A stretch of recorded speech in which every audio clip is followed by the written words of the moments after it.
The 3 firefighters who died in a blaze at the Bank of Lisbon building in the Johannesburg CBD last week are to be remembered at a memorial service at the Ellis Park Arena in Johannesburg today. Simpiwe Moropane, Katutelo Mwedi and Nduduzi Ndlovu, together with their colleagues, were trying to put out the fire that started on the 23rd floor of the building housing the 3 provincial government departments.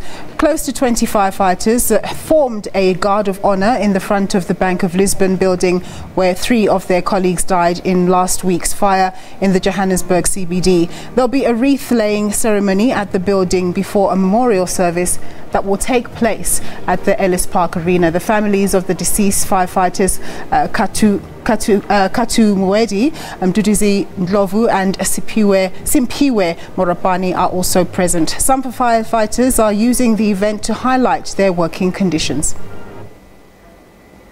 Our reporter Gillian Pillay is at Ellis Park now, where the memorial service is about to be held for the 3 firefighters who died in the building. Gillian, very sad event that's taking place. Just tell us what's happening so far. Nompu, as you said, very sad, yes. Religious songs reverberating now through this arena, just telling you the greater loss, not just of the families here, but of a country.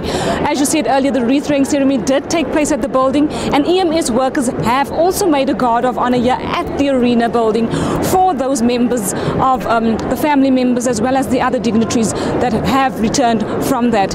A short while from now, the formal program will take place. As you know, we're expecting quite a few dignitaries, but largely EMS workers have converged on this building for this very poignant memorial service, as you can imagine.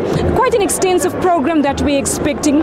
You know, they're going to hang helmets. They are going to, obviously, we're going to hear quite a few tributes from colleagues, from family members, or as well as from dignitaries, you know. Also, a lot of their working issues, as you said there, Nompu, they'll use this platform and this podium to highlight those working conditions.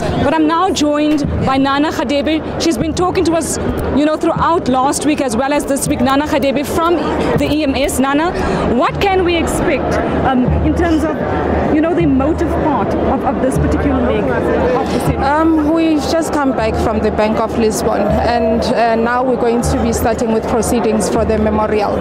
Here, we want to see and feel emotions from the colleagues. This is their platform for them to say how they feel when their firefighters departed. There's also, you know, reports that they're going to use this to highlight working conditions. Yes, as we have seen, they have started already at the Bank of Lisbon. We are expecting such, but they also said this is an emotional moment. They also want to comfort family, so the family would also come first to them. Why is it important that we remember the 3 fallen? It is important, the way they died, and their colleagues are already here, so it's very important to remember them. No, we're going to leave the interview there with EMS's Nana Khadebe. As you can hear, the entire arena now have broken out in revolutionary song. Just an indication that proceedings are really going to kick off now. We're just waiting for dignitaries to arrive. I'm not sure if you can hear me, but it's quite an electric atmosphere here. You know, you can really feel a spirit of those guys who went into that building, who saved over 1,000 people, who are going to be remembered here today, Nompu. Thanks very much, Gillian. That was our reporter Gillian Pillay reporting from Ellis Park.